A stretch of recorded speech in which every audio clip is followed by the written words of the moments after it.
लेकर आया हूँ संख्या, नंबर्स क्या होते हैं।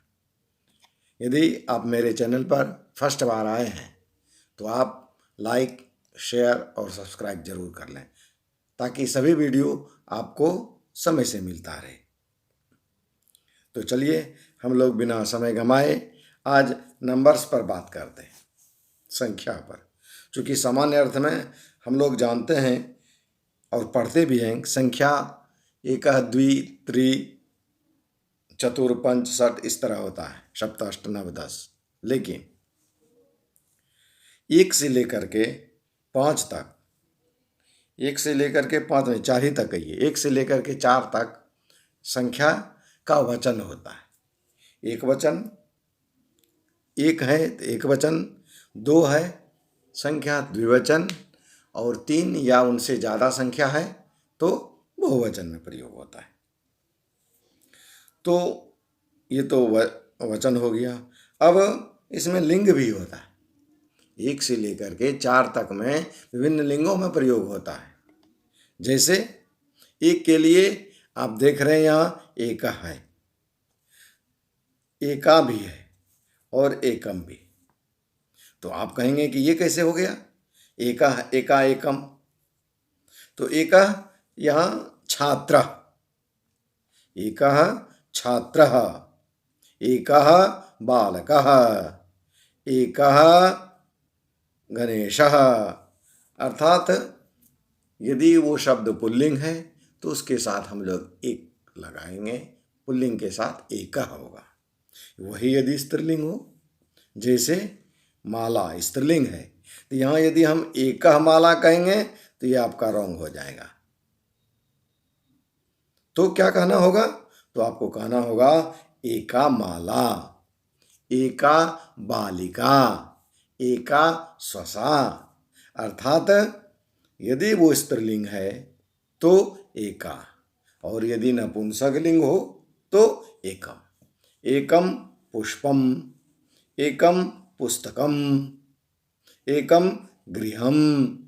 इस तरह से हम लोग विभिन्न उदाहरण के द्वारा इसको समझते हैं कि एकः एका एकम। हमेशा याद रखना है कि एकः के एकः विसर्ग है तो विसर्ग, आकार है तो आकार, और मोहलंत है तो मोहलंत। ये ट्रिक है। क्या ट्रिक है कि एकः बालकः समझेंगे, क्योंकि यहाँ विसर्ग है तो ये भी विसर्ग, यहाँ आकार है तो यहाँ भी आकार, यहाँ हलंत है तो यहाँ भी हलंत है। ये आपको समझना पड़ेगा। ठीक है, चलिए अब हम लोग कहाँ चलते हैं, अब हम लोग आगे चलते हैं दो पर। एक हमेशा एक वचन में, सब यहाँ देखिए एक ही है, फूल भी एक है, ये भी एक। अब हम लोग द्विवचन में चले। ऐसे द्वि हम लोग संख्या के लिए लिखते हैं, लेकिन यदि हम इसका वाक्य में प्रयोग करेंगे तो द्वि लिखेंगे तो रॉन्ग हो जाएगा। तो क्या करना होगा, हमको इसके लिए पुल्लिंग में द्वौ, स्त्रीलिंग में द्वे, और फिर नपुंसकलिंग में द्वे का प्रयोग हम लोग करेंगे। ठीक है, जैसे द्वौ नरौ, द्वौ बालकौ, नहीं बालका बालकौ, तो दो बालकौ, छात्र छात्रौ, तो दो छात्र। तो सब में दो का प्रयोग करेंगे। ये जैसे यह माला था, इस तरह इसी तरह यहाँ घटिका, घटिका माने घड़ी, तो द्वे घटिके, द्वे माले। ठीक है, इस तरह से हम लोग स्त्रीलिंग में द्विवचन का प्रयोग करेंगे। उसी तरह से नपुंसकलिंग चलेंगे तो द्वे पत्रे, नहीं पत्रम पत्रे पत्राणि रूप चलता है, पुष्पम पुष्पे पुष्पानि, फलम फले फलानि। इसी तरह से यहाँ द्वे पत्र, यहाँ द्वे घटिके लिखेंगे तो चूंकि स्त्रीलिंग पुल्लिंग यहाँ दोनों का एक ही तरह होता है, इसलिए ये चल सकता है। लेकिन द्वे नरौ लिखेंगे तो गलत। यहाँ भी हम लोग थोड़ा तुकबंदी लगाएंगे, ट्रिक से समझेंगे, नहीं याद रहेगा तो द्वौ औ है तो नरौ में औ है, द्वे ए है तो घटिके में ए है, मैंने ए एक साथ हो गया। औ और यहाँ औ है, यहाँ ए है तो नहीं लगा, गलत हो जाएगा। ठीक है, ये बात केवल ध्यान देना है कि यहाँ द्वे है और यहाँ नरौ है, इस दोनों को हम लोग मिलाएंगे तो नरो द्वे गलत हो जाएगा, या द्वे नरो। क्यों? क्योंकि यहाँ एगो एकार है, यहाँ दो है। इस तरह से तुकबंदी से भी हम लोग समझ सकते हैं। अब हम लोग थोड़ा और आगे चलते हैं। आगे चलेंगे तो हम लोगों को अब क्या मिलेगा? अब हम लोगों को मिलेगा 3 का त्रय। त्रि होता है इसे संख्या में, लेकिन हम लोग वाक्य में प्रयोग करते हैं तो इस तरह प्रयोग करेंगे। वहाँ त्रि बालका नहीं लिखेंगे, लिखेंगे तो गलत हो जाएगा। तो त्रय होगा, त्रय बालका। त्रि बालका है गलत, त्रय बालका। क्यों? कि त्रि जो है उसका बहुवचन में प्रयोग होता है, एक वचन और द्विवचन में कभी भी प्रयोग नहीं होगा, क्योंकि वो सर्वदा बहुवचन में। लिंग भले अलग अलग हो।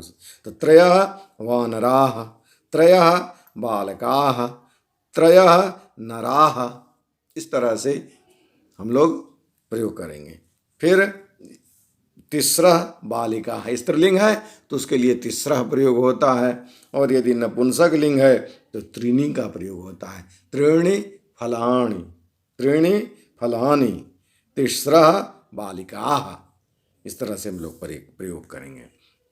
अब हम लोग थोड़ा सा और आए, 4 पर बात करें तो चत्वारः मयूराः। अब यहाँ देखिए 3 के बाद जो भी शब्द आगे जाएगा वो क्या जाएगा? वो बहुवचन में। 1 हमेशा एक वचन में, 2 हमेशा द्विवचन में, और 3 या उससे ज़्यादा हमेशा बहुवचन में। इतना केवल ध्यान रखना है, 3 का एक वचन और द्विवचन नहीं होता है।